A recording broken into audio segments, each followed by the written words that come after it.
whakarongo mai koe ki te reo irarangi o Aotearoa. This is Checkpoint on RNZ National. I'm Lisa Owen. Haere aki nei, the National Party's got the blues. Judith Collins lobs a grenade and takes herself out. Dr Shane's the band-aid for now, but the situation vacant sign is out. Leadership qualities a must, resus skills a bonus. And Simon says exactly what about the rude comments and polishing his CV. We'll have the mop up. MIQ changes could be a big win for professional athletes. DIY rapid antigen tests are coming to a pharmacy near you. The pandemic puts an iconic backpacker chain out of business. And a heads up, Auckland hairdressers are open. And our very own Nick Trubridge deals to his man mullet live on this program. Stay tuned. RNZ News at 5 o'clock. Kia ora, I'm Marama Tipole. National MPs will elect the party's fifth leader in 4 years on Tuesday. A torrid series of events set off by a bombshell media release late last night culminated today in leader Judith Collins losing a vote of no confidence in caucus. Her demotion of former leader Simon Bridges for making an inappropriate remark several years ago spectacularly backfired on her. Mr Bridges has already flagged he's considering another tilt at the top job, saying he was unaware of the impact his comment had on fellow MP Jackie Dean. He says the comment, made to a number of people, was to do with an old wives' tale about the best way to conceive a daughter. I wasn't aware of its impact on Jackie. Now I have certainly been made aware of its significant effect, and that's a really, as I say, valuable lesson for me. I share her desire for a modern, inclusive workplace and work environment. Simon Bridges says Jackie Dean accepted his apology at the time and he's now apologised again to her. Shane Reti is National's interim leader for the next 5 days. Another person has died from COVID-19. The Health Ministry says the person was a patient in their late 50s admitted to Auckland City Hospital on November the 5th. That takes the death toll from the latest outbreak of the virus to 16. 178 new community cases were reported today. In terms of DHB regions, 149 are in Auckland, 16 in Waikato King Country, 9 in Bay of Plenty, 2 in Northland and 1 each in Lakes and Mid-Central. People could soon be doing COVID-19 tests in their own homes under a plan unveiled today. From December the 15th, rapid antigen tests will be purchasable from pharmacies. The government says people will be able to do the test themselves, but under the supervision of a pharmacist. However, the Pharmacy Guild's chief executive, Andrew Gordon, says it's likely that will change in time. You could buy one and take it home and do it yourself, and perhaps after you get a bit of tuition or understanding of how you best do that by a pharmacist, then you'll probably feel comfortable doing that. But where it's needed for the authority for record keeping and so on, under the supervised pharmacist. An investigation has revealed there was no need for power cuts that left 34,000 households without electricity on one of the coldest nights of the year in August. The inquiry, headed by former Labour Government Minister Pete Hodgson, has concluded there was enough discretionary load to keep the lights on that night. Mercury Chief Executive Vince Hawksworth says the inquiry report clearly calls out communication issues. I think the report highlights that, with a few slightly different settings, we wouldn't have had the issue of the customers being without power that evening. So I think in that sense the report's good. Vince Hawksworth says that to Transpower's credit, it has accepted the findings and had started making changes to its communication processes. The Auditor-General has criticised the board of 2 former charter schools in Auckland for, in effect, paying itself $450,000 of government money. John Ryan says his office could not get assurance about what the payment for management and administration fees to the Villa Education Trust was actually for. Our education correspondent John Gerritsen reports. The establishment board overseeing the transition of the schools to designated character state schools paid the money to the trust in 2018. The Auditor-General says there was no formal agreement between the board and trust, no scope of work, nor a determination if the fee was appropriate. John Ryan also says the board and the trust had the same members, but failed to manage the conflict of interest. He says the payment creates a perception of a lack of integrity. It's 4 minutes past 5. The Wellington batter Rachin Ravindra is making his Test debut for New Zealand, having been named in the starting lineup for the first Test against India. He also gives the Black Caps a third spin bowling option, as spinners Ajaz Patel and Will Somerville are in the playing 11. India won the toss and decided to bat, and the match has just got underway in Kanpur. The two sides last met in the Test Championship final in Southampton in June, which New Zealand won. However, it's 33 years since the Black Caps last won a Test in India. Meanwhile, former England captain Michael Vaughan will play no part in the BBC's coverage of the upcoming Ashes series, having been named in the racism controversy involving former Yorkshire player Azim Rafiq. Two-time Olympic shot put medalist Tom Walsh says he won't now have to move overseas thanks to the change in border rules. Walsh was considering moving offshore next year if the requirement to do 1 week of MIQ remained. But with New Zealanders able to self-isolate at home from early next year, he's looking forward to competing at the World Champs and the Birmingham Commonwealth Games, safe in the knowledge he can get back home easily. That makes it a lot easier for a number of things, right? It makes it a lot easier for relationships. It makes it a lot easier for training and coaches and support staff and all those things that I have here based in New Zealand. And there's a huge part of why I'm the athlete I am. And that's the news. Raking over the coals. MPs have really been blindsided. Some do see this as a hit job from Judith Collins. Politicians take their marks. Poor polling, bad decision making, the way that Judith and others have chosen to handle this is exceptionally bad. This is just ongoing dirty politics. Burning bridges. I don't think there could be a more destructive way to try to destroy the party from the inside out. Undermining the caucus, undermining the board, 10 p.m. press releases. I don't think you could really have done this any worse. News as it breaks. Morning Report weekdays from 6 on RNZ National. Now the short forecast from Met Service to midnight Friday. Northland and Auckland to Bay of Plenty, including Coromandel.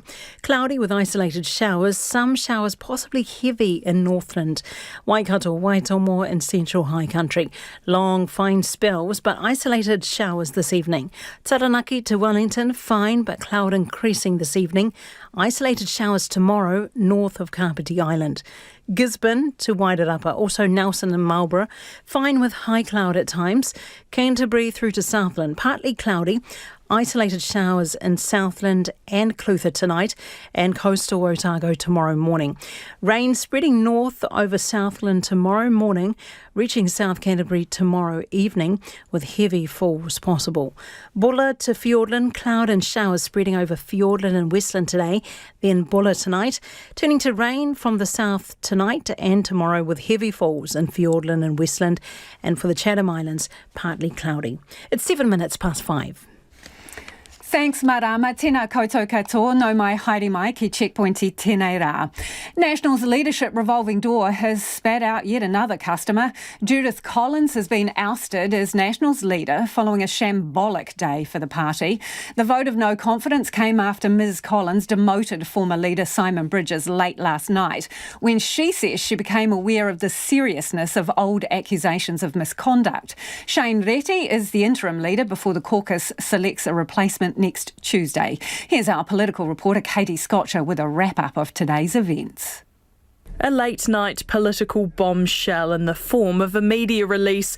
Judith Collins had demoted former leader and potential challenger Simon Bridges over an old complaint about lewd comments made in front of Waitaki MP Jackie Dean. Less than 12 hours later, the National Caucus hurried to Parliament for a crisis meeting, blindsided by the news. But these are matters for caucus and we'll discuss it there. What do you make of Judith Collins' actions last night? As I said, guys, these are matters for caucus. It hasn't been handled well at all. Caucus is the place that will raise any issues. I think just when we get Australian cricket on the back foot, we go and shoot ourselves in the foot, don't we? I know it's extraordinary. All remained relatively tight-lipped, all except Simon O'Connor. One thing is abundantly clear to me, and that's Judith Collins must resign. I cannot work with Judith Collins as leader, and I'm handing over all my portfolios this morning. I cannot and will not work with her, both in good conscience or on behalf of the National Party. Enter Simon Bridges. Well, good morning. What we saw yesterday was truly desperate stuff from Judith Collins. I think it shows actually that she'll go to any length to hold on to the leadership of the National Party. For around 3 hours, MPs remained locked in the National Caucus room. The outcome of their lengthy meeting confirmed by National MP Stuart Smith on his way to lunch. Shane Reti is the interim leader. Judith Collins gone by lunchtime. The caucus moved a motion for a vote of no confidence in the leader, and that motion was successful. As a result, the Honourable Judith Collins is no longer the leader of the National Party. Interim leader Shane Reti says the caucus had concerns about the contents of Ms Collins' media release and how it was released. But Dr Reti seems more forgiving of her actions. Judith had an allegation that she needed to attend to. It was a serious allegation, and so she took advice and made the best decision she could last night. Simon Bridges, less so. I was surprised.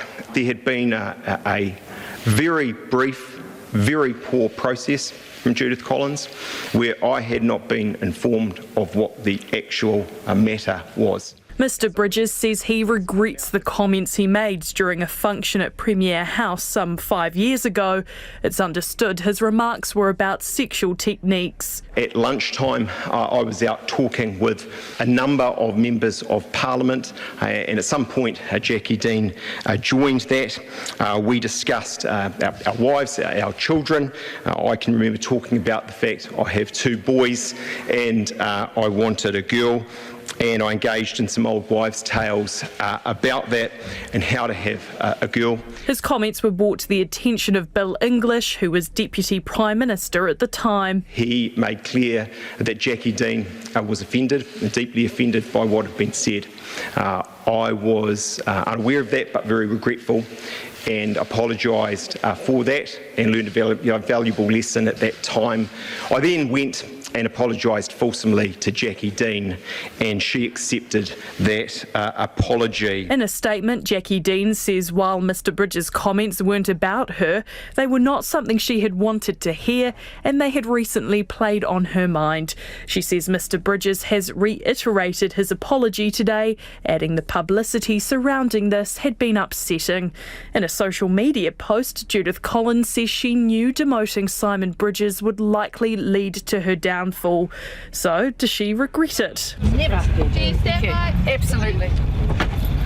Judith Collins and her national colleagues will return to Parliament next week to choose their new leadership team.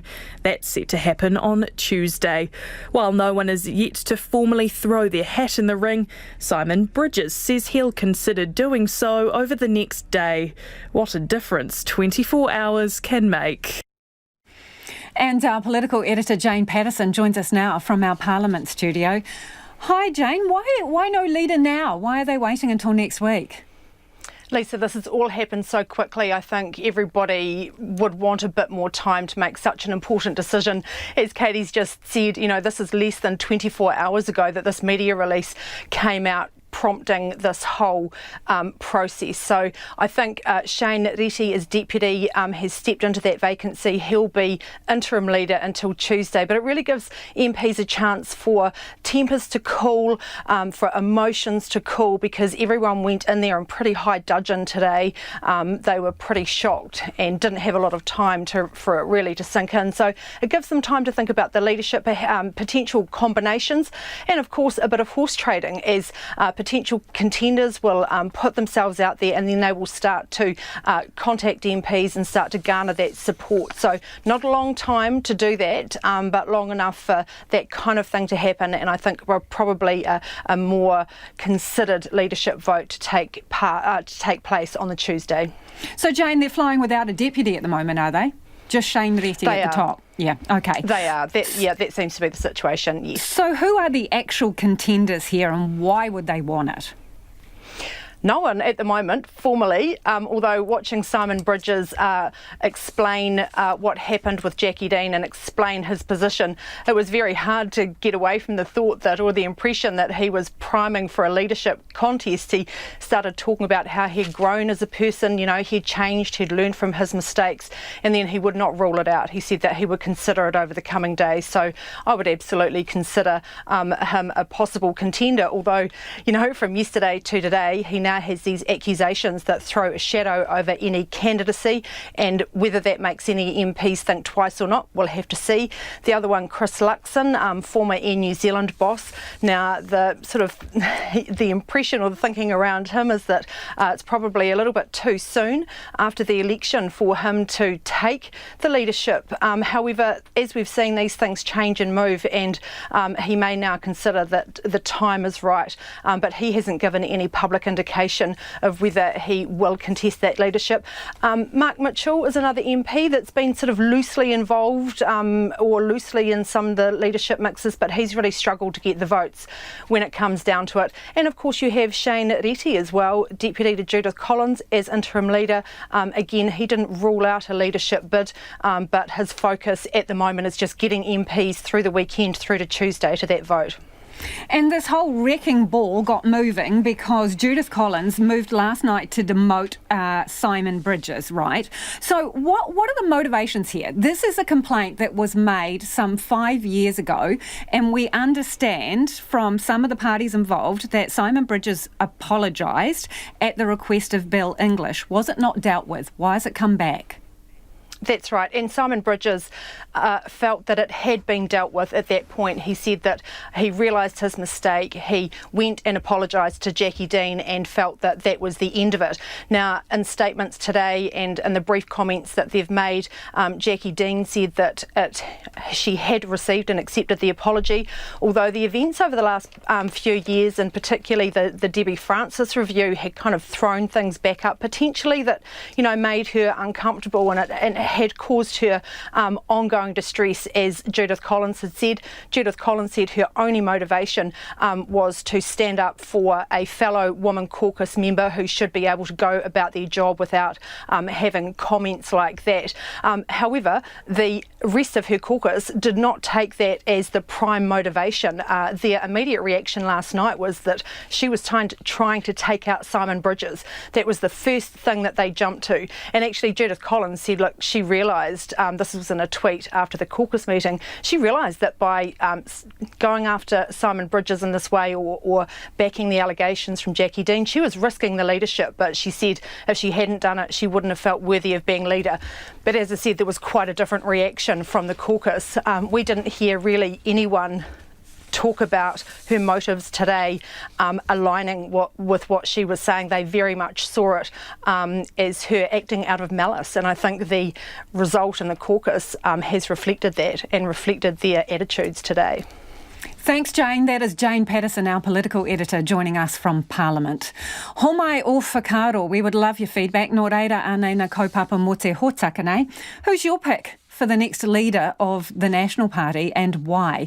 Pātui mai, text me 2101, tweet us at Checkpoint RNZ, or you can email checkpoints@rnz.co.nz. It is almost 18 minutes past 5 and you're with Checkpoint on RNZ National. Kia ora rā watu mo te whakarongo mai.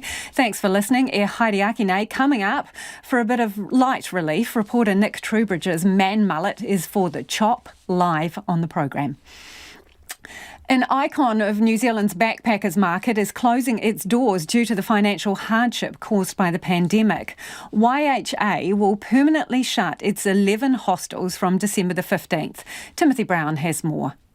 For 89 years, YHA has welcomed backpackers. After a severe restructure last year, they've shut up shop, blaming the ongoing financial effects of the Auckland lockdown and no prospect of international visitors this summer.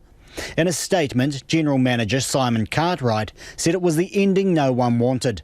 Neither he nor YHA's chairman were available for an interview. But New Zealand Hostel Association Chair Brett Duncan says the news came as a shock. It's devastating for the industry, without a doubt. It's taken everybody by quite a lot of surprise, really. And I think it's indicative of everything our industry's been going through for the last 18 months. The youth market, travel market, is so reliant on international visitors, between 80 and 95%. And to have that gone for so long has just been very, very difficult for all of our industry. He says hostel accommodation has been decimated by the pandemic. We've now lost 50% of our bed stock in this country. And outside of the airlines and cruises, I think there's few industries that can say they've lost 50% of their stock. It would be lovely to have some additional government support for our industry, which is going to be so dearly required when tourism returns. But sadly, I don't think we're going to get much support more than we've already had. Tourism Minister Stuart Nash said in a statement it was sad news and a shame the closing date coincides with the opening of the Auckland border. He says the COVID-19 response minister, Chris Hipkins, has announced the timetable for reopening the international border, which builds on the government's original strategy set out in August. YHA had hostels in areas not heavily serviced, such as Lake Tekapo, Franz Joseph and Te Anau. Lydia Hughes, assistant manager of Lake Tekapo Motels and Holiday Park, says things have been tough in the town, particularly in the backpacker sector. A lot of Kiwis still like to travel around in their camper vans and tents and all that, so we're lucky in that sense, but it has been really quiet, especially at this time of year. It's been like a 50% decrease in the normal business that we get when we had international travellers. Tourism Industry Aotearoa Chief Executive Chris Roberts says it's a sad day for the tourism industry. Tourism operators around the country have been hanging on grimly, and just shows just how difficult it is to keep on operating when we're approaching 2 years without access to those international customers. And New Zealanders are a great market, but they can only fill the gap so far. So unfortunately, we are seeing high-quality businesses disappearing. YHA operated 3 hostels in the Queenstown Lakes district. Queenstown Chamber of Commerce Chief Executive Ruth Stokes echoed Mr Roberts' thoughts. And with the border not set to open to international visitors until the end of April next year, she fears it won't be the last such blow. It is definitely a sign that this has been going on for such a long period of time, and the idea that it will go on for even longer, I'm sure that YHA will potentially be the first of many that wouldn't be making these sad decisions. There are also 23 individually owned and operated properties around the country associated with the YHA brand that will continue to operate as normal. YHA says it's working with its primary lender to ensure all prepaid bookings are fully refunded and its staff aren't left out of pocket. Auckland hairdressers and barbers have finally been able to pick up their scissors again and tackle the wild lockdown locks.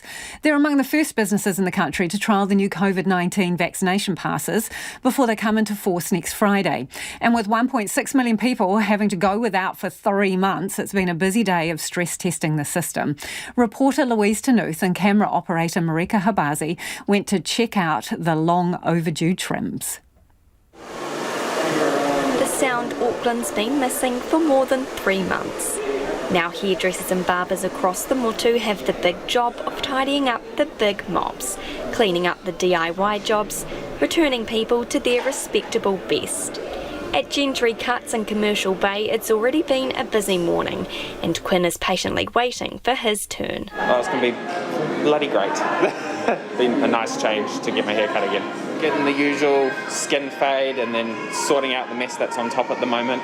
Got to get it all sorted. They opened up the link at whatever time it was and I was ready to go and jumped on. Have you hit your vaccination? Thanks, Jake. We'll see you then, bro. 11 o'clock on Monday. Adrian runs the show here at Gentry. He's juggling answering calls from desperate customers, scanning vaccine passports and getting through all his appointments. While he's happy to be back, the restrictions and bookings are slowing things down. Yeah, it's a slow start, I think, because even though we're fully booked, clients are stretched out, they're not piling in, people still seem a little bit more reserved about things, and we don't have our full squad, you know, we're not... It's not all hugs. And months of growth means more time in the chair. Yeah, we're using every tool available in our kit today, and there's a lot of hair on the floor. Have you seen any home cuts that are a bit botched? I've seen a few via selfies that people have sent to me. Some pretty hideous mullets rolling around Auckland at the moment, but today, no, not yet. They're coming. there's about a month's wait for all of their barbers, not leaving any time to ease into picking up the tools again. As sort of confidence boosting as that is, it does put a bit of pressure on you, to perform. And look, we've been ready for it, but that first one was a bit rusty this morning. After the clippers have done their job, Quinn's feeling like a new man. How do you feel after that? Yeah, great. It's really good to finally have a good cut again. And quite a transformation, 3 months of growth. Very, very much a transformation. But for others, the booking system isn't working. Shiraza John Murray owns the ultimate barber style in Parnell. It's not the first day back he imagined. We are in lockdown, and since morning we done maybe 25 haircuts, something like that. Shiraza says they're reliant on walk-ins and usually do families, but with no vaccine passes for children under 12, they're having to turn people away under the current restrictions. Somebody came this morning with his kids, 2 kids. They wasn't have the vaccine and they don't have a pass. Unfortunately, I have to turn them around. Up the road at ASC Salon, things are far busier. Chairs and basins are full again. Co-owner Andrea's been overwhelmed by calls with just 3 days' notice. At the moment they're diverted to my cell phone, so it's on silent, and a lot of them are actually going to message at the moment, and we're just kind of dealing with those as and when they come in. Clients need to come by themselves to appointments, and they can only use half their space to keep 1 metre distance. They're also spreading appointments further out than usual. So we are putting a little buffer in between each appointment so that we don't have that crossover if we can possibly help it. If our stylists are running behind time or running overtime, then we'll simply call the client that's next or due to come in, advise them, and they'll just push back until such time as obviously we can get them in and there's a seamless crossover. For them, the biggest reward has been seeing familiar faces and their smiles when they've got their usual hairdo back at last. Amazing. It's literally like I'm a new person, to be honest. It's just been too long. Regrowth was a bit, not pleasant, but no one else had to see it, so that was good. But now, ready for the world. So the rush has been on to groom the wild locks in Lockdown City. Our reporter Nick Trowbridge is in the chair now getting his own sorted. Nick, how long has it been? Lisa, it's been probably about 3 months. And for those who can't see this, for those who are listening on radio, Hussein's, I'm not going to say he's hacking at my hair, he's nicely manicuring the sort of half-hearted mullet that I've discovered or that I've grown over the break. Hussein, how long have you been, what time did you guys open last night? 12 midnight. People were lining up outside in the door at 11:30. Yeah, we've been really busy since then. I haven't had a sleep yet, since last night. So 11:59 last night. How many cuts do you think you've got through in that time? So just me. So until now, be counting you 4. Heaps. 4, 8. Hundreds? Easy, more than 100. Easy. And Lisa, of course, they've been here since 11:59, so if you're in Orewa, we're at Dr. Scissors, I promised them I would say that. If you're in Orewa and you need a cut, this is the place to come. They'll be open through until 9 p.m. Through until 9 p.m. tonight. So all said and done, they've been open for nearly 24 hours by the time they close tonight. I'm getting a number 2, a little bit off the top. I wanted to keep the mullet. The other half said no, so I'm getting it done. Nick, can you please give Hussein some instructions? I mean, is a mohawk possible? Because I'm thinking he's going quite short on the sides here. It'd be pretty cool. What about a mohawk? Is that doable? Lisa wants to know, Hussein, is a mohawk possible? Can we switch last minute to a mohawk? Oh no, that's hard, man. I'm gonna do a fahawk. That's hard, apparently. He said he's going to do a what? What did you say you were going to do? What's that? That's like short from the top and just leave the back, like mohawk from the back. Short from the top and leave the back, so a mohawk from the back. So maybe I'll go home with that. Ursh, if you're watching, I'm coming home with a faux hawk or something. See you later on. Back to you, Lisa. Thanks, Nick. Best of luck. I don't know, do you want a hairdresser who's been up all night cutting your hair? That's Nick Trowbridge, who was in the chair while we were talking to him there at a salon in Orewa, getting his man mullet cut off. Groups of rangatahi are going door to door in towns and suburbs with high Māori populations in Taranaki to try to boost flagging vaccination rates. About 77% of Taranaki Māori have had a first dose, but only 61% are fully vaccinated. That compares to 89 and 78% respectively for the general population. Our Taranaki Wanganui reporter Robin Martin tagged along as they hit the streets of Waitara. My name is Stephanie. That's Stephanie Kettle of the Waitara Kaiarahi or Connectors Group, who are the boots on the ground in the latest drive to ramp up vaccination rates in the town. She explains their approach. So we're just going around doing a COVID-19 recovery response, just checking up on our local whānau of Waitara, seeing how they're doing, just their general well-being and welfare of their home, and just double checking if they've had their vaccinations. If not, some of their reasonings behind it, whether we could assist with those. The 36-year-old says the response so far has been great. To start off with, we were a bit hesitant, unsure on how it was going to go. And it's been a real good, positive experience for us, I find. I find the majority of our Waitara community have got their vaccinations. And those that haven't, we're willing to still have those conversations, if they were unsure. Ms Kettle says it makes a difference that the messages are being delivered by people born and bred in Waitara. Carmel Russell answered the door with her 3.5-year-old daughter, Elsie Terana. She's vaccinated, but appreciated the call. Yeah, I was kind of surprised that they came round, but it also felt really nice that people were out there caring for us, somebody was keeping an eye on us. Ms Russell reckons this kind of approach could help reach the unvaccinated. I think people need conversations, and quite personal conversations, to work out their status on it, I think. I do think that it'll work, and I think that it needs to be people from the community and possibly the groups who are less vaccinated that need to be talking to each other to make it happen. At 19, Awanui Arangiwano is one of the youngest Kaiarahi. He says he can offer something different to the vaccine rollout. A different view and a different way you're talking to them, I would say. So coming in from a different angle as you're trying to approach them, a different voice instead of always listening to the same voice. So I think having a younger person that has experienced it and that has gone through it is really important for them to see. He reckons it's easier for him to challenge another young person about disinformation they've picked up online. Ka pai morena tātou. Emery Wano, a member of the Ngāiwi or Taranaki COVID Recovery Group, Te Arana, is back at the Kaiarahi's Waitara base. She says the Kaiarahi groups are a joint initiative involving Māori health providers, the District Health Board and Pinnacle Health. They now have access to street-by-street data, which is allowing them to target their efforts in reaching unvaccinated Māori and Pākehā.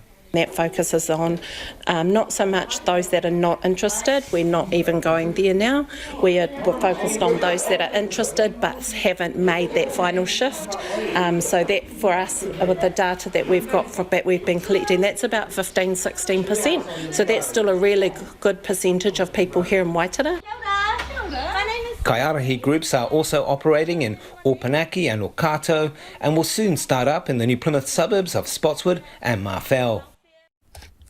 And that was Robin Martin reporting.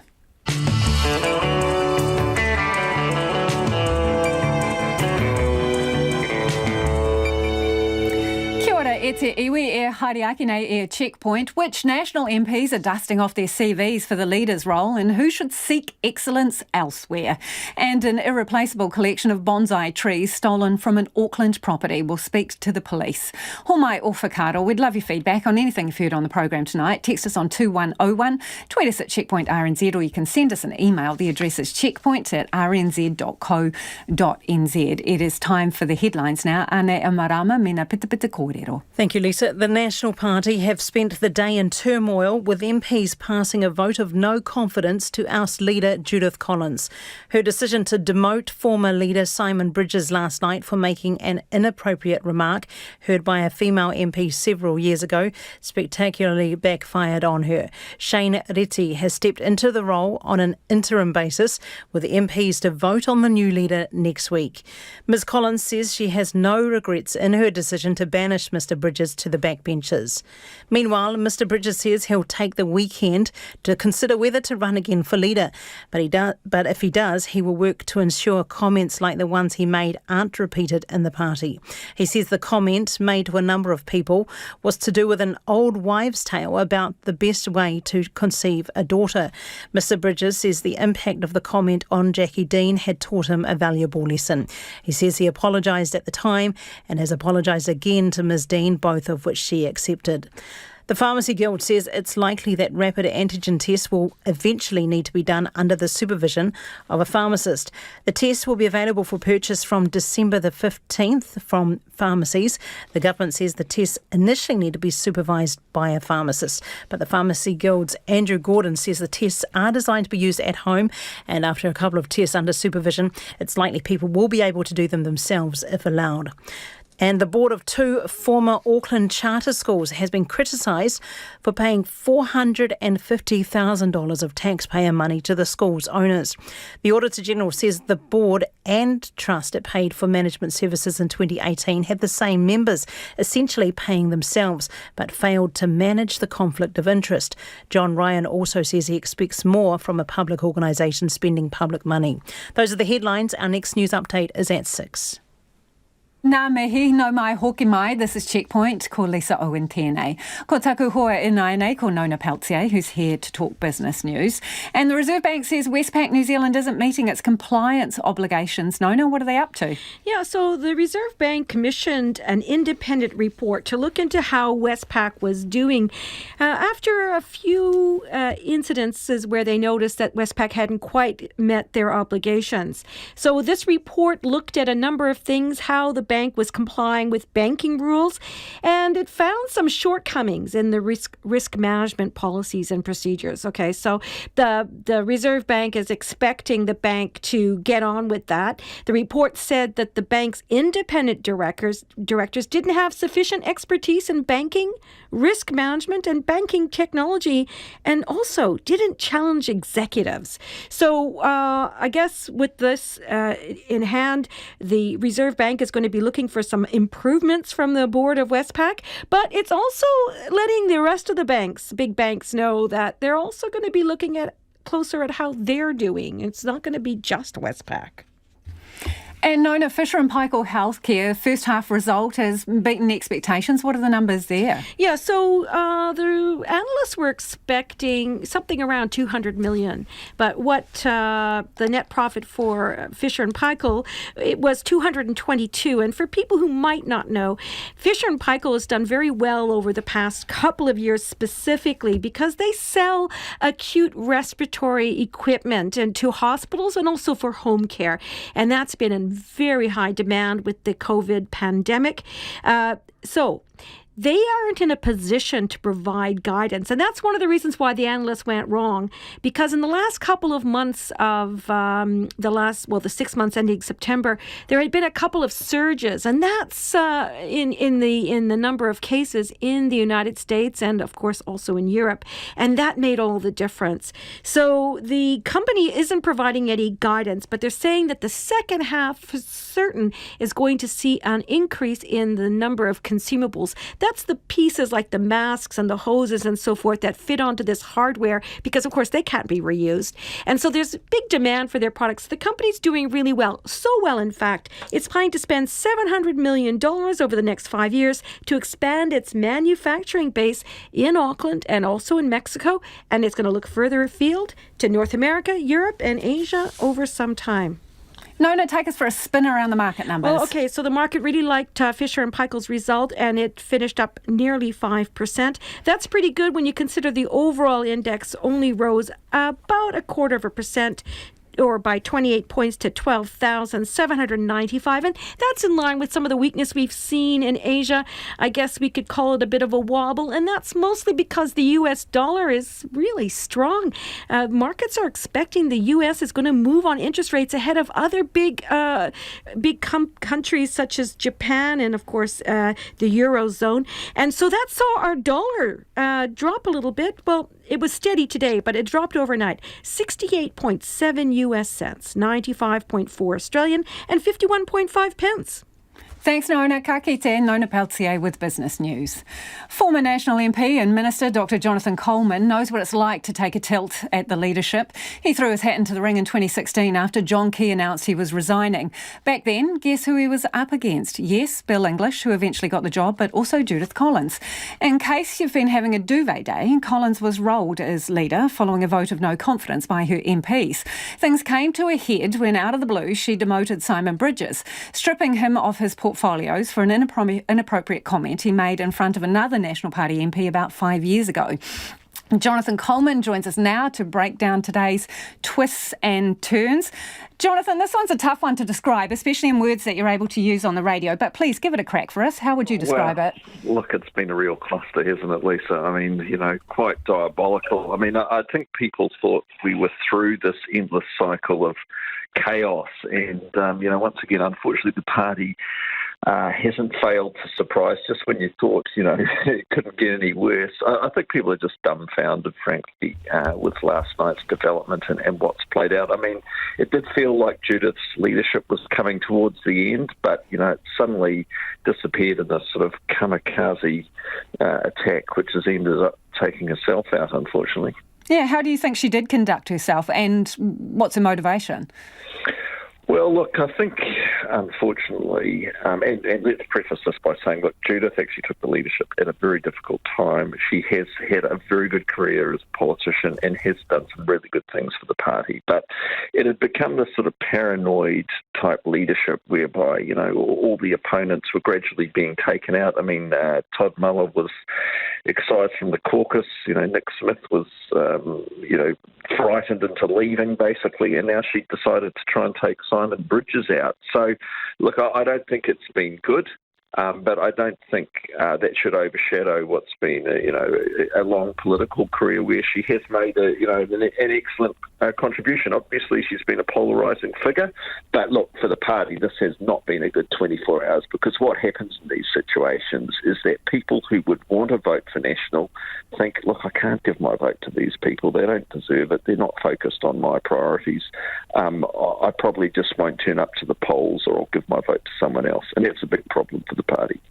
OK, so in terms of leadership material, this is the short list that's being bandied about. Simon Bridges, Christopher Luxon, Mark Mitchell, Shane Reti. So you're on the interview panel. Who's your top choice?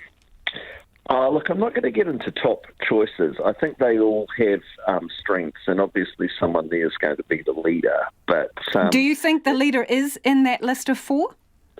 Well, probably, to be honest. I mean, I can't see anyone else there getting it. But, what they've got to make sure is that they make a choice of someone they can get behind and stick with through to the next election because, the thing for National now is it's not even a matter of winning the next election. Doesn't mean it can't be won because, look, a lot of unpredictable things will happen in New Zealand over the next 2 years with COVID and the economy. But what they need to do is get back their natural support base. And at the moment, with the polls at, 26% or something, there's a good probably 15% of people who normally would be National voters who just are not turning up for them. So they've got to stem the flow and make sure they can get back to a respectable level in the polls.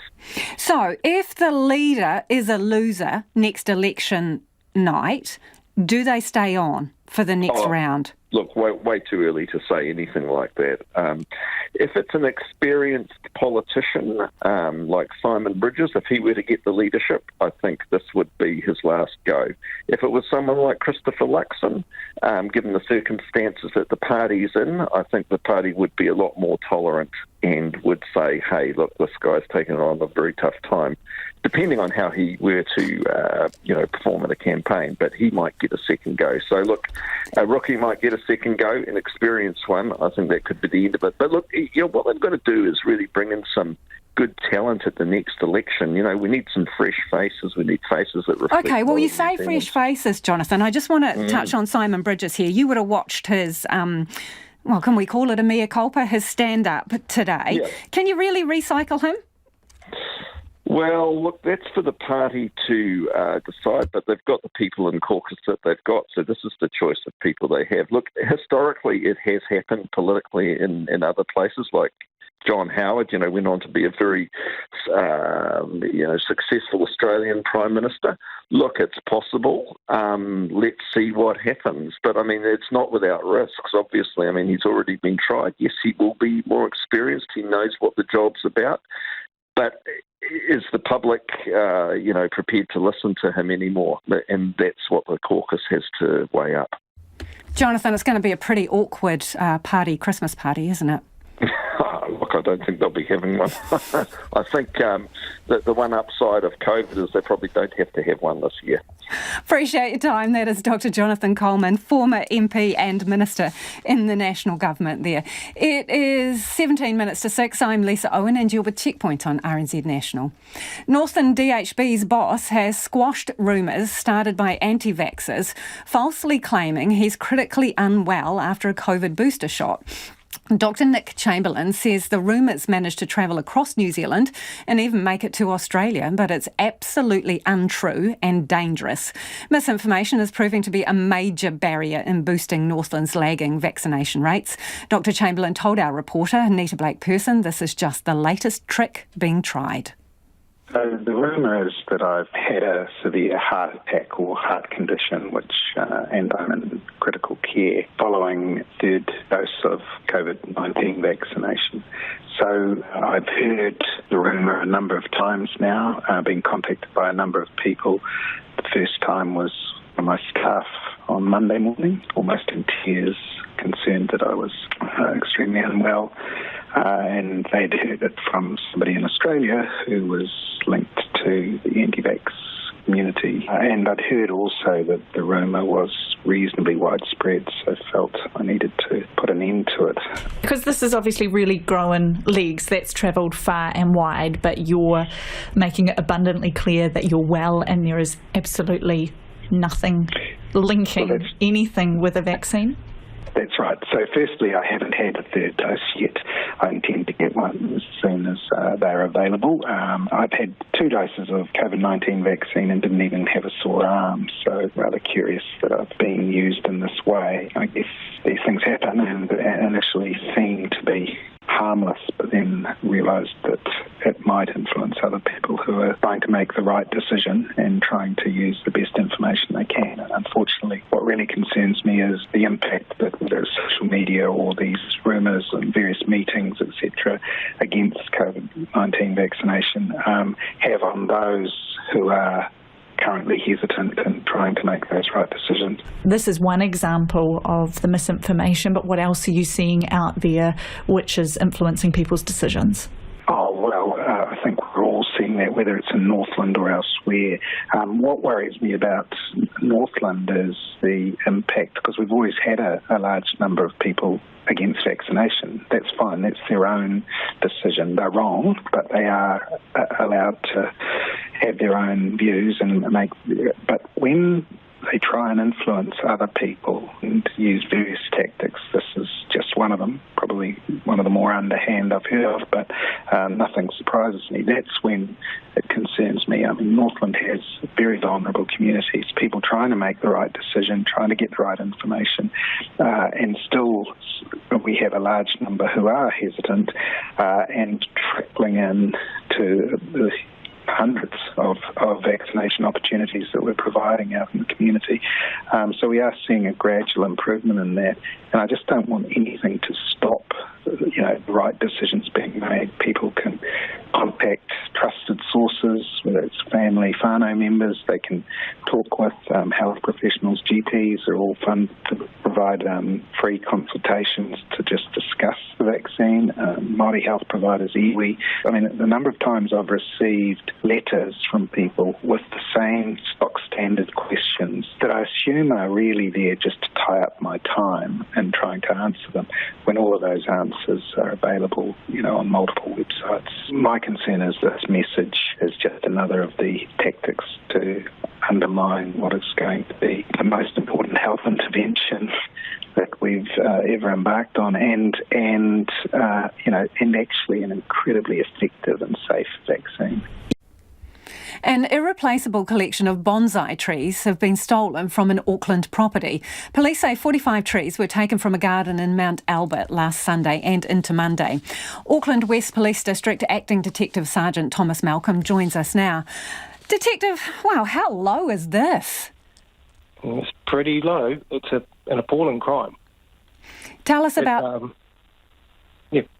tell us about that. Tell us about who owns these trees and what they mean to them. Well, a elderly couple in their 70s own the trees, and they look like they've been avid collectors and cultivators of them for over 30 years. They have quite a substantial collection of them. It's impressive, to say the least. And the burglaries both of them have taken place over 2 nights. They first occurred on the 20th when 31 of the plants were taken, and then the audacious thieves have come back the second time on the 21st and taken a further 14. And they've selectively chosen some of the most beautiful plants that the couple had in their possession. Yeah, can you describe what's special about them for people who don't know what bonsai are? Well, people will just assume that they're plants, but bonsai is an art form, and to call them plants is to do them a disservice. These plants are they're unique works of art in their own way, and they're a product of years of dedicated attention, patience and nurturing, and they simply can't be replaced. They're beautiful specimens. So how planned do you reckon this was? Well, having done a scene examination myself, I'd say that the people would have to have some insight into what they were looking for. It wasn't obvious from the road. And to my understanding, it's not well advertised that these people owned or were the custodians of these plants. So I imagine that the planning would have to be quite substantial. Yeah, and well, given that they're so distinctive, what do you reckon the motive is here in taking them? I don't know. I'm hoping it will be something selfish, but then again, I have to question how much pleasure that a genuine collector can get from owning or being in possession of stolen plants. So if they end up on the market, I'm hoping that members of the community can help us get these plants back. Yeah, so what should people look out for, Detective? Well, it's probably best to see them on the Facebook page for the Auckland City District Facebook. There's a collection of images there. It's quite difficult to describe them, but they are unique, and they're basically miniature trees that have been groomed, if you will, to look like miniature landscapes. And given that the owners have put so much work into it, almost 30 years of cultivating and caring for these plants, how are they doing? They're private people. My feeling is, and in fact, having spoken to them, it's impacted on them very hard. The gentleman himself has been described by his wife as not sleeping particularly well and being off his food. So I imagine that the emotional toll has been quite high. Really appreciate you joining us. That is Acting Detective Sergeant Thomas Malcolm. We'll chuck those pictures up on our webpage so that you can see them. The bonsai, obviously, sculpted beautifully, trees made to look very old and ancient, and they've been cared for about 30 years by this couple, and they'd like them back. To the US now, where 3 white men have been found guilty of murdering black man Ahmaud Arbery while he was jogging last year. The men claim they acted in self-defence during a citizen's arrest, but prosecutors said race was a factor. The 3 men now face minimum sentences of life in prison. World Watch's Paulina Lau has the details. It's the trial that gripped the US. Now a verdict. The state of Georgia versus Travis McMichael, count 1. Malice murder. We, the jury, find the defendant, Travis McMichael, guilty. Travis McMichael found guilty on all 9 counts of murder, assault and imprisonment. 25-year-old Ahmaud Arbery was out jogging in Georgia last February when he was shot dead after being confronted and chased by 3 white men. Gregory McMichael, his son Travis and a neighbour armed themselves with a pistol and a shotgun and pursued the unarmed Mr Arbery in a pickup truck. The older McMichael told police he thought Mr Arbery resembled a suspect in recent break-ins. Travis McMichael claimed self-defence, saying Mr Arbery grabbed at his gun. It was obvious that he was attacking me, that if he would have got the shotgun from me, then this is a life or death situation. The three men claim they were making a citizen's arrest, a law that dates back to the American Civil War era, allowing a person to detain someone they see committing a serious crime and trying to escape. It's been repealed since Mr. Arbery's murder. The prosecution says Mr. Arbery was attacked because of racial bias. How do you know this was an attack on Mr. Arbery? Because Greg McMichael said it perfectly. Mr. Arbery was trapped like a rat. That's what he told the police. Here's the thing, you cannot create the danger to yourself. That means you cannot be the initial unjustified aggressor. You can't create the situation and then go, I was defending myself. Prosecutors call the attack a modern-day lynching. After 11 hours of deliberation following 13 days of testimony from more than 30 witnesses, the jury delivered the guilty verdicts. The racially charged case sparked outrage and drew international attention. There were emotional reactions outside the courthouse, and Mr. Arbery's parents spoke outside. It's been a long fight. It's been a hard fight, but God is good. We got that list mark. This history today, letting you know that black kid life does matter. That's right. For real, all life matters. All life. Yes. Not just black children. We don't want to see nobody go through this. Amen. I wouldn't want to see no daddy watch their kid get lynched and shot down like that. That's right, Mom. So it's all our problem. It's all our problem. A few hundred people gathered outside the court for the verdict, including resident Linda Gamble. Happiness for my community, for the Arbery family, for Wanda Cooper-Jones. I think it was a horrible thing that happened to their son. You know, they're friends of my family is a friend with theirs. We wanted to be here to support them, to make sure that they know that they had love where I live at in Atlanta. The case shone a spotlight on the fact the state of Georgia is only one of 4 to have no hate crime statutes. The 3 men will face a separate federal hate crimes trial next February. President Joe Biden and Vice President Kamala Harris have both reacted to the news, saying the justice system is doing its job, but it's not enough. Vice President Harris says the verdict sends an important message, but that the country still has work to do. There's a mixed mood among New Zealand's elite sports community as athletes and officials digest the major border changes announced by the government. While news of MIQ-free returns from mid-February are being welcomed by individual athletes, the plan leaves an air of uncertainty for some events and teams. Clay Wilson reports. 2022 is a big year for shot put star Tom Walsh. With the World Indoor and Outdoor Championships plus the Commonwealth Games all next year, he was considering moving overseas to avoid multiple MIQ stays. But the 2-time Olympic medalist is pleased that's no longer necessary after changes to border rules. That makes it a lot easier for a number of things, right? It makes it a lot easier for relationships. It makes it a lot easier for training and coaches and support staff and all those things that I have here based in New Zealand. And there's a huge part of why I'm the athlete I am. Also smiling is triathlete Hayden Wild, and not just about what the new border rules mean for his Commonwealth Games preparation. The bronze medalist from the Tokyo Olympics says he's landed one of 20 MIQ spots allocated to Sport New Zealand in December for sports stars stranded abroad. Wild says after 9 failed attempts in the MIQ lottery, he's relieved he will finally return and celebrate his Olympic success with his family. We've been trying for the last 4 months, so at least we're moving forward and we can take this as a positive and know that we can kind of leave and represent the country, but also have the certainty that we can potentially come home. Wild says the border changes are a big boost to his chances of repeating his Tokyo success in Birmingham next year. But the changes don't suit everyone in the sports sector. Along with the Warriors rugby league side and the Breakers basketballers, the Phoenix footballers have been hoping for some home games in 2022. Women's team coach Gemma Lewis is optimistic her team will get to play in Wellington in their debut A-League season. It's definitely not kind of clear cut, but we feel like with the government kind of starting to initiate kind of the border control and maybe relaxing slightly and putting in different protocols that we might have a little bit more of an opportunity. But New Zealand teams in Trans-Tasman leagues, including the new Super Rugby Pacific competition, should be planning for all contingencies, according to Deputy Prime Minister and Sports Minister Grant Robertson. I hope that we'll be able to see a time in the not too far distant future where people can come and go, but we'll only do that when we get the advice that it's safe, and unfortunately that will limit the ability for sports teams, among other people, to go backwards and forwards across the Tasman. The changes also limit certain sporting events.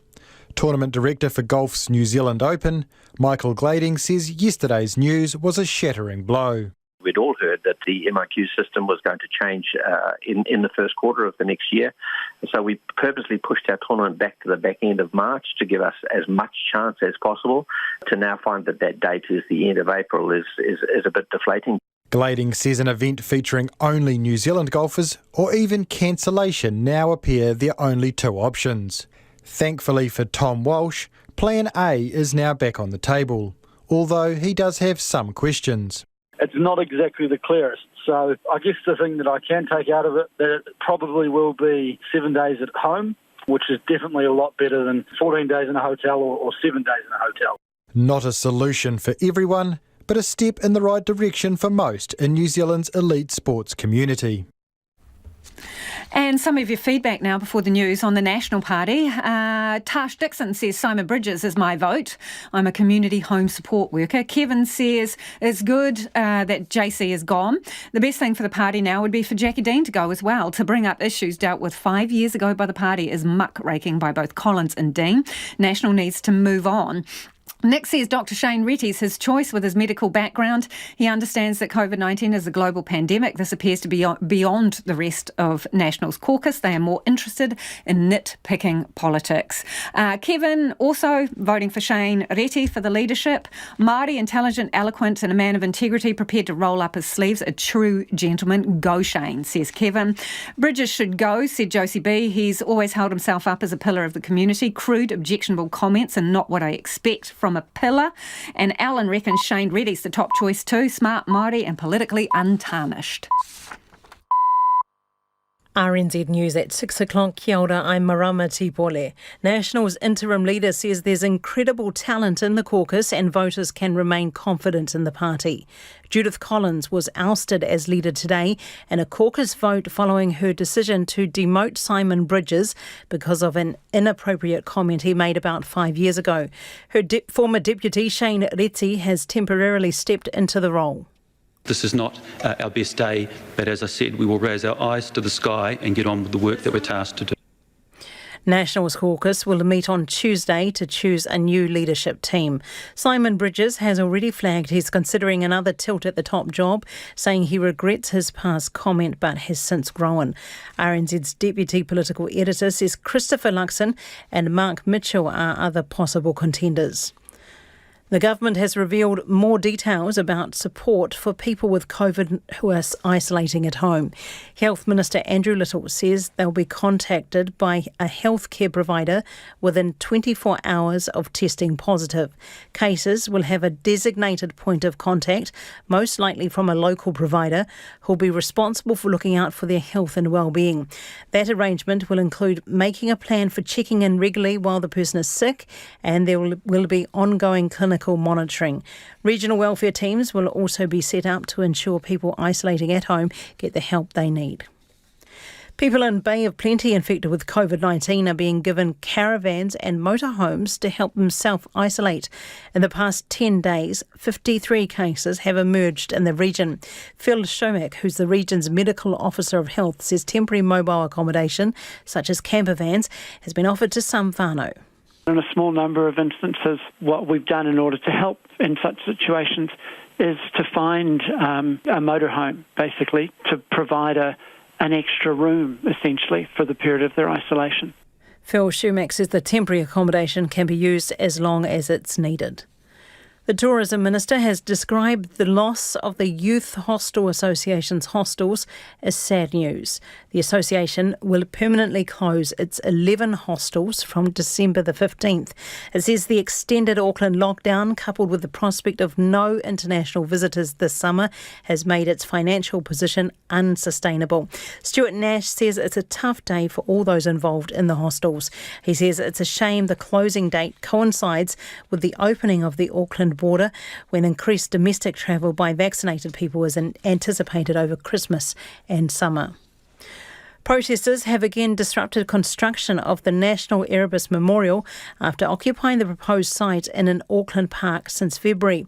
Loss of green space and the impact on a sprawling pohutukawa tree in Dovemeyer Robinson Park are at the heart of the concerns, as Jean Bell reports. The Ministry of Culture and Heritage say contractors arrived at the site this morning to resume site preparation, but were disrupted by protesters. Chief Executive Bernadette Kavanagh says the Ministry is confident in the site selection and design process of the memorial. She also says the environmental and heritage values will be protected. The protesters say the memorial will violate an ancient pa site and damage the tree. An investigation into a fatal accident involving a car and a train in 2019 has found the roadworks contractor didn't ask KiwiRail for permission to work near the tracks. The Transport Accident Investigation Commission also says in its report that the risk posed by trains was not identified. The incident happened on State Highway 26 near Morrinsville when the car drove onto a level crossing after a traffic controller signalled it to do so. The train, travelling at about 70 kilometres an hour, could not stop and the car's 2 occupants were killed. And in cricket, a short time ago, India, with 33 for 1, batting first against New Zealand in the first test in Kanpur. Kylie Jamieson has taken the wicket to fall. And that's the news. Tonight on Nights, Dr. Julie Spray on why she wants us to rethink children and resilience. Perhaps kids are not as immune to adversity as we thought. Motoko Kakabayashi has all the news on what's brewing in Japan, and I use that phrase advisedly. And Taniela Lolahea is looking for real-life equivalents to Aladdin's magic carpet. Well, it's a piece of magic plastic for a start. On Nights of me, Brian Crump, after the news at 7 on RNZ National. And now the short forecast from Met Service to midnight Friday, Northland and Auckland to Bay of Plenty, including Coromandel. Cloudy periods and isolated showers, some showers possibly heavy in Northland. Waikato and Waitomo and Central High Country, long fine spells and some evening showers. Taranaki to Wellington, fine, but cloud increasing this evening. Isolated showers tomorrow north of Kapiti Island. Gisborne to Wairarapa, also Nelson and Marlborough, fine with high cloud at times.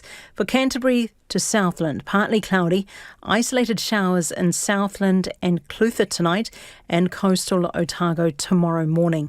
Rain spreading north over Southland tomorrow morning, reaching southern Canterbury tomorrow evening with heavy falls possible.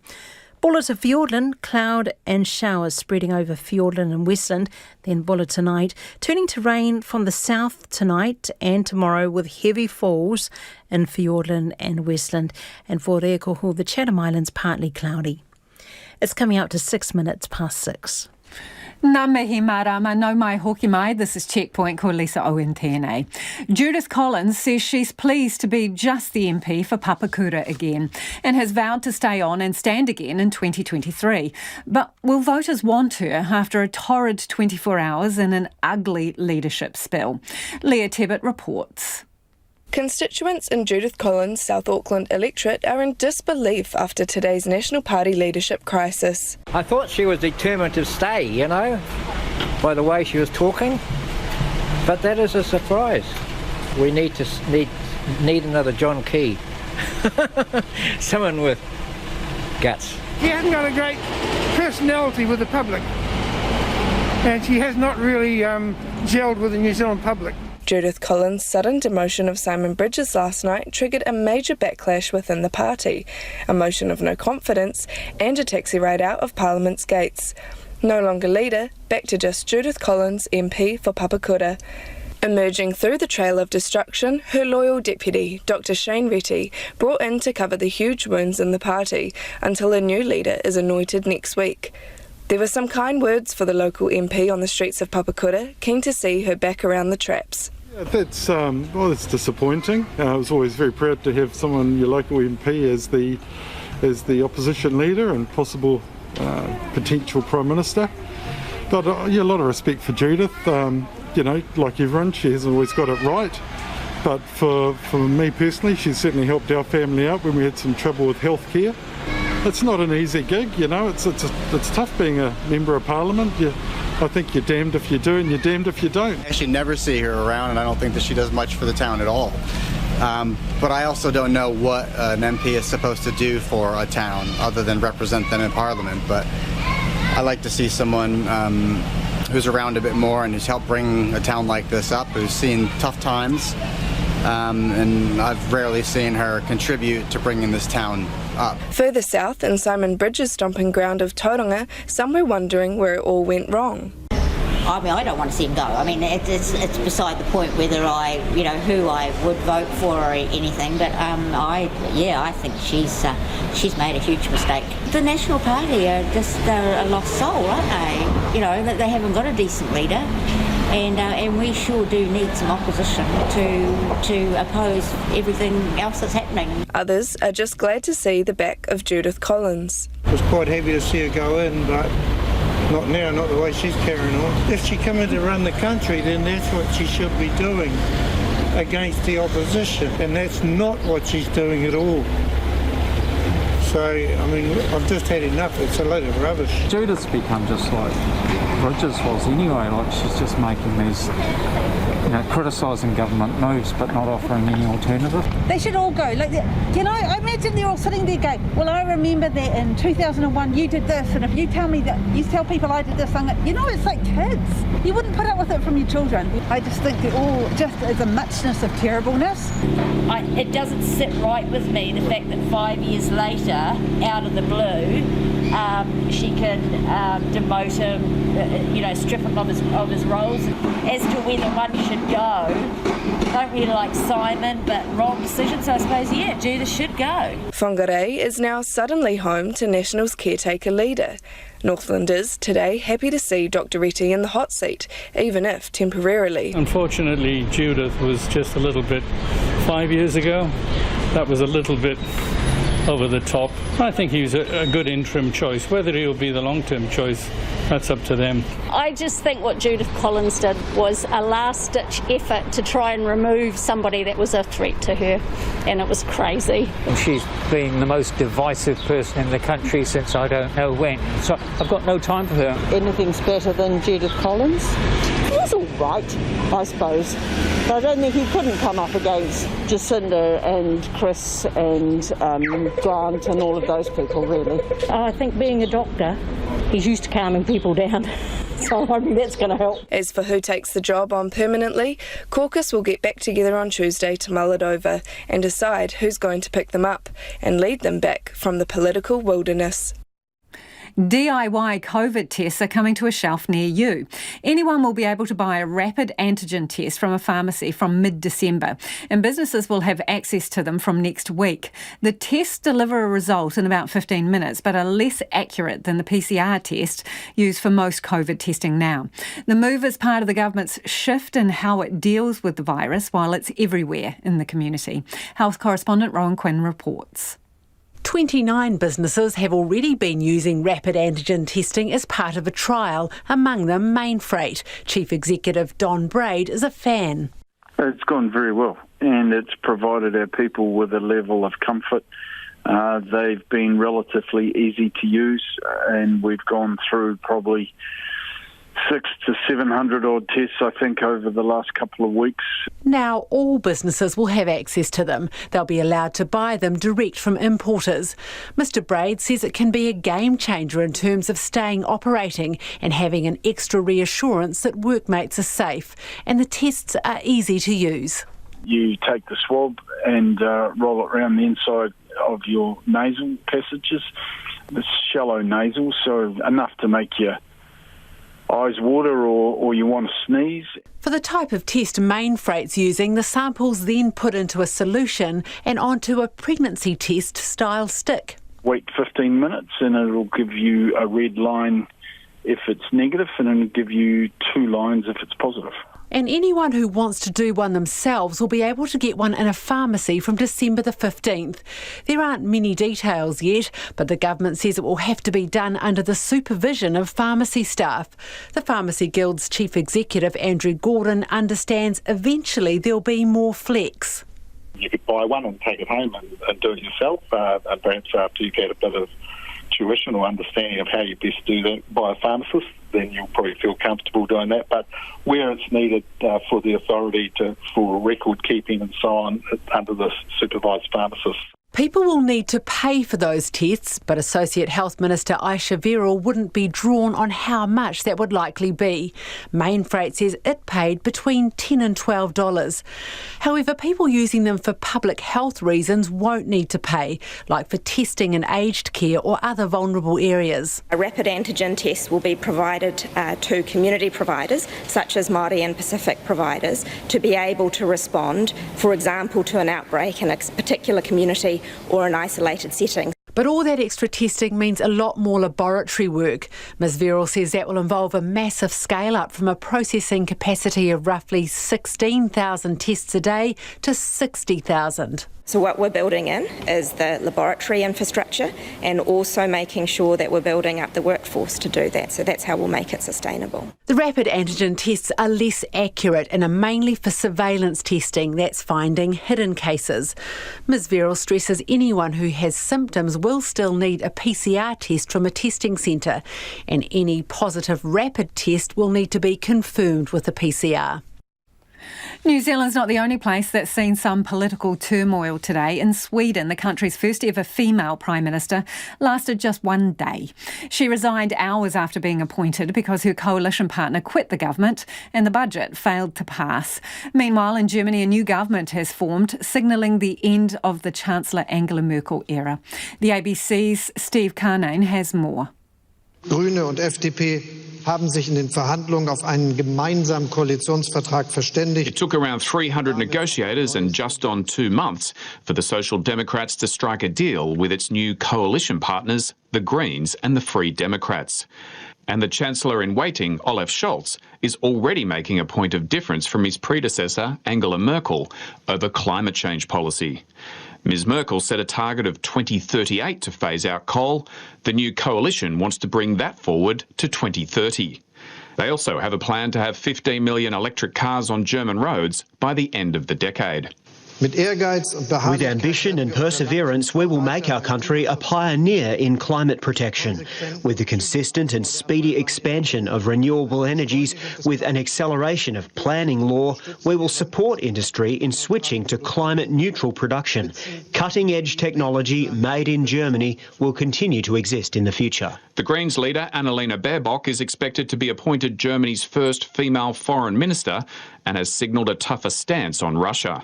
The coalition agreement demands an immediate end to attempts to destabilise Ukraine and the illegal annexation of Crimea. Olaf Scholz has also made it clear that a new coalition government would strengthen the European Union and the role it plays in maintaining what he calls a sovereign Europe. We're not the ones standing on the sides sending off comments. We're the ones who want to help create a strong sovereign Europe. We feel closely tied to the transatlantic partnership, and cooperation with the United States is of vital importance to the future government. There will be many challenges facing the new three-party coalition, including dealing with such disparate views on policy and succeeding Angela Merkel, who remains popular despite being Chancellor for 16 years. But in the immediate term, there's the pressing issue of soaring COVID rates and whether the country needs to go into lockdown or adopt mandatory vaccination like its neighbour Austria. It's just over a week until the traffic lights come on and the country moves into a new way of managing COVID in the community. In a few days, the government's set to lay out who gets what colour of the traffic light, with low-vaxxed areas expected to start in the red zone. That's also where Auckland will start, despite closing in on 90% double-dosed. Our reporter Nick Trubridge and cameraman Nick Monroe asked the Prime Minister how long Auckland will stay in red. Prime Minister, what do you need to see before Auckland moves to orange? Obviously, we're starting at red. Yeah, so look, we've already indicated that Auckland will start at red, and that's just by the very nature of the outbreak that we already have, the fact that we just want to make sure we're easing restrictions in a careful way so we don't see those numbers balloon out. once we see the impact of the easing of restrictions, that'll give us a better sense of what we're able to do in terms of reducing them again. But specifically, what do you need to see? I mean, can we go through a few examples of... Yeah, and so look, it will matter for Auckland what is happening with the outbreak and the impact of eased restrictions on the outbreak's growth. What we also will consider is the pressure on our health system that includes both hospitalisations and whether they are manageable, and our ability to continue, as we have throughout this outbreak, to successfully contact trace and isolate and manage the outbreak by making sure that our health workforce is able to continue to contain it. But there are many who say, based on the current pressure on the health system, we're better fitted at Orange as a start, so why not start there? And look, we have said the starting point for Auckland is different, and that is because we have an outbreak where we've had, yes, the vaccines have an impact, but also restrictions. Now that we're easing them, we do need to see what impact that has on the growth of the outbreak. Prime Minister, just one more. Some fairly vocal voices in places like Tairāwhiti saying, please don't come here over summer, vaccinated or not. What's your view on that? Would you go there? So we would not be making the shift that we are were it not safe to do so. And my message to every part of the country is that actually the framework we're moving into on the 3rd of December offers greater protections than what we have been living under for the better part of going into 4 months. So that is a big shift, but it is a more protective framework than what we have now. The other point I'd make is we are a highly vaccinated country. First doses now, I believe we've hit 92% first doses now. That high vaccination rate does offer the ability to come into managing COVID with the best possible position that we could. Okay, thanks. Te Pirumia Jacinda Ardern there. At least 27 people have drowned in the English Channel after their small boat sank near Calais.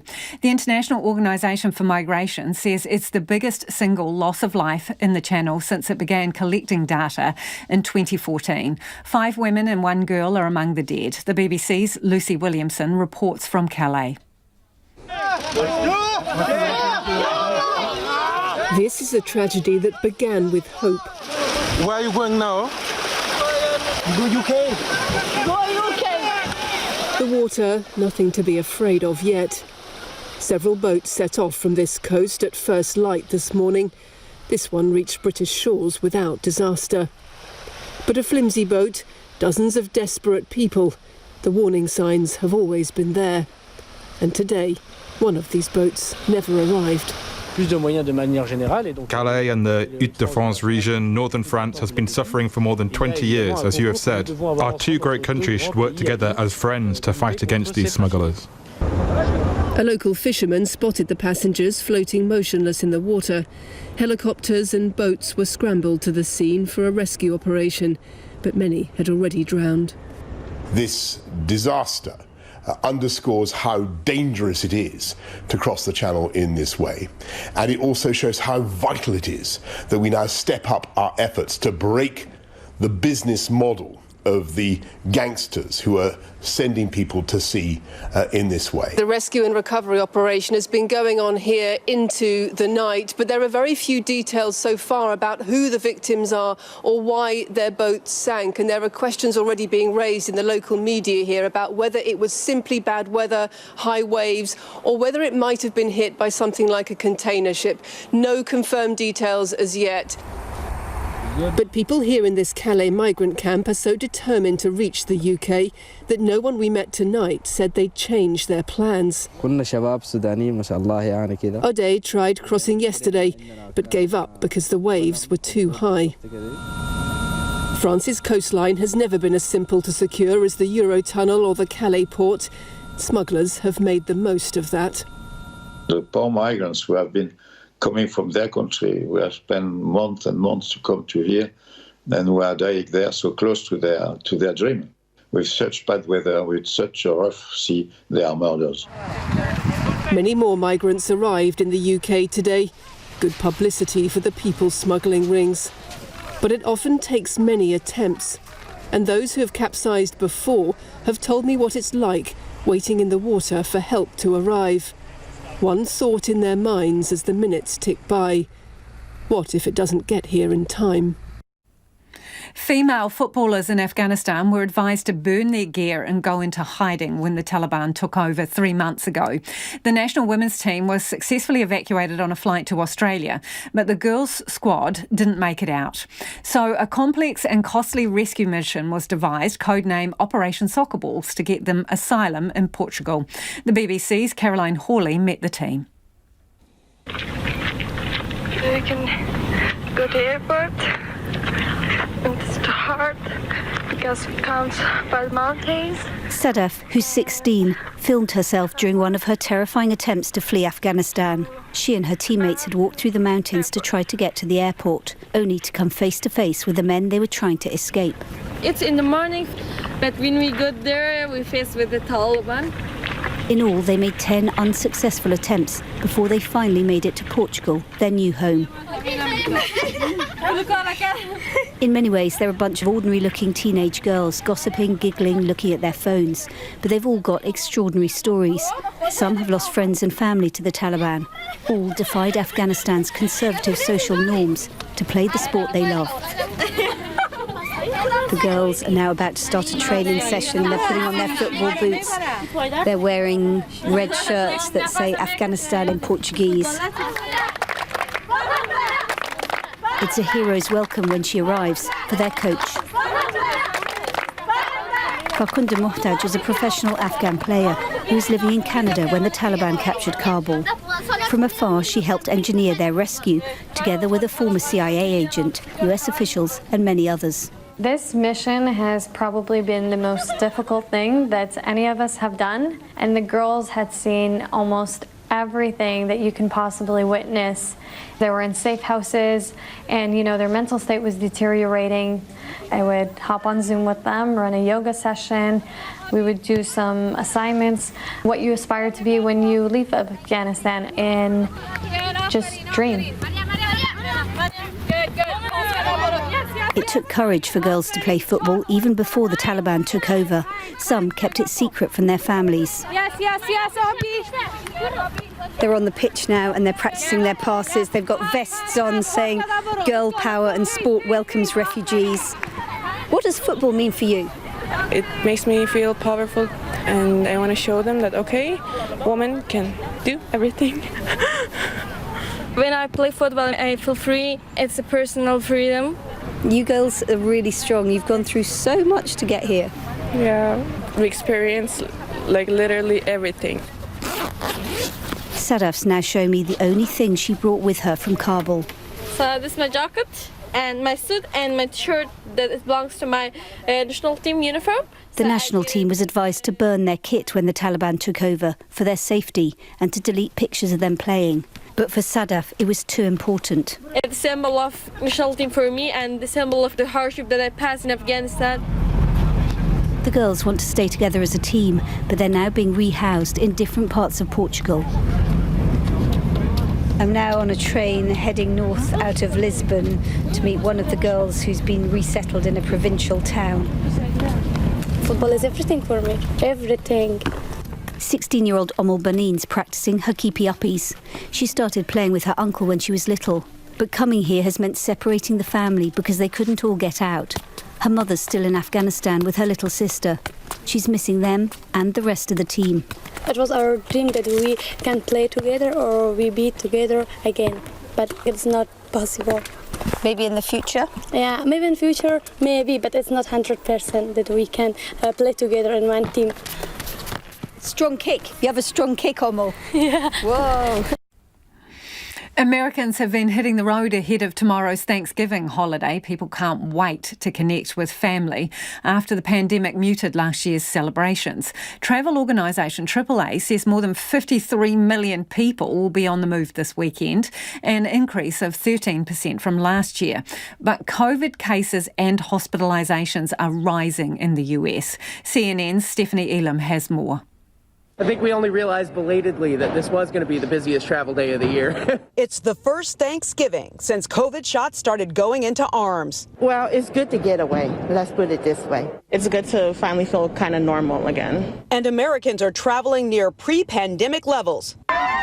But before getting to that, travelers have to get through this. Kind of figured it would be more packed than usual, just not this intense. The TSA estimating 20 million people will fly for the Thanksgiving holiday, a pandemic travel record, and a far cry from the paltry numbers this time last year. AAA forecasting air travel will be up 80% from 2020. For days, airport officials reminding passengers to be early, patient, and masked.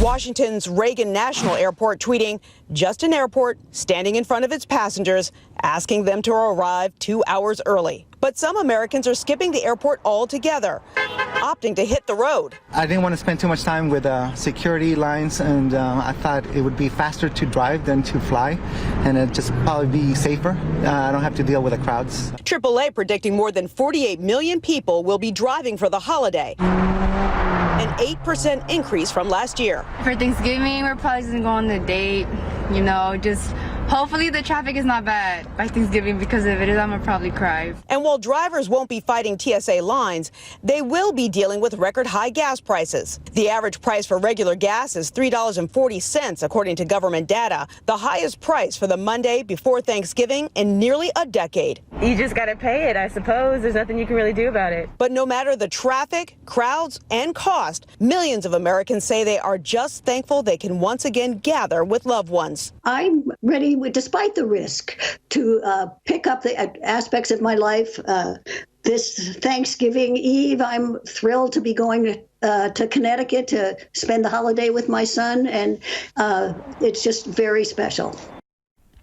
Before we head off, some of you got in touch about the theft of these bonsai plants in Auckland. Someone's been caring for them for about 30 years and some other, pretty low person has pinched them.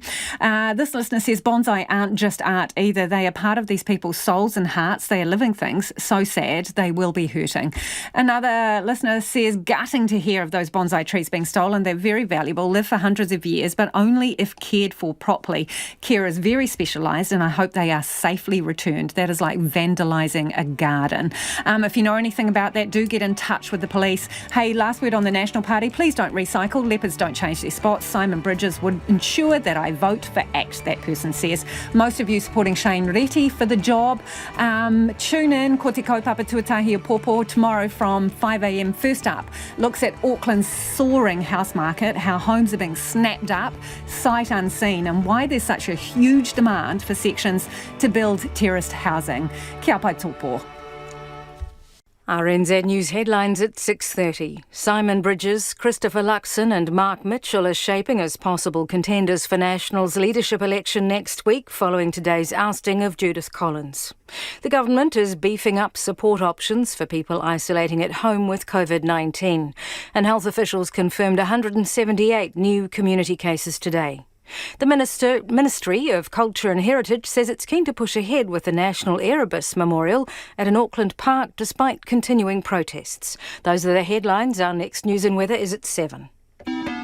Take the pulse of the day's news every weeknight at 10. The bill does have significant impacts on people's day-to-day lives, and my simple point is that you've got to get the drafting right. Lately with me, Karen Hay, is your late-night eye on the latest headlines and the people who are making them. Christmas isn't cancelled, but certainly some of the cheer around it is a little bit more restricted this year. Lately with Karen Hay, every weeknight from 10 on RNZ National. Kia ora, Karen, and I'm Brian Crump, getting ready for another night on RNZ National, which precedes lately. Starting off after the news at 7. And my first guest is Taniela Lolahea. And Taniela is going to talk about the interaction of science fiction and fantasy and science reality when it comes to magic carpets. Surely that's one that's too far. There's no possible science that might support a magic carpet. Well, probably not, but a magic piece of plastic? Yes, just maybe. Not as romantic, but just as functional, provided you're small. Possibly even smaller than a bonsai tree. That's after the news at 7. Ahead of the news, we've got a latest report from the Parliament team. Phil Smith with another edition of the House, the inner workings of Parliament, that is. And right now, the detail. So, the bad news. Actually, the good news. Let's get the good news out of the way first. That is, even in Auckland, it looks like you're going to be able to travel this Christmas, to the beach even. So here's the bad news. Great white sharks are coming to that beach too. We're coming to the end of what has been, for some, a very long year. Summer's just around the corner and water, sun and surf promise welcome relief. But locals at a picturesque holiday beach town in the Bay of Plenty are worried. 5 years ago, somebody said there was a great white in the harbour, and I thought they were just talking rubbish. Now, the stories are twice weekly about someone catching or seeing a white. Yeah, I tell you what, I wouldn't go swimming. Not that I'm a swimmer. Kia ora, I'm Jessie Chang, and today on The Detail, there are great white sharks in the water off Boeingtown in Waihi. And residents say they don't want a repeat of what happened last summer when a young woman died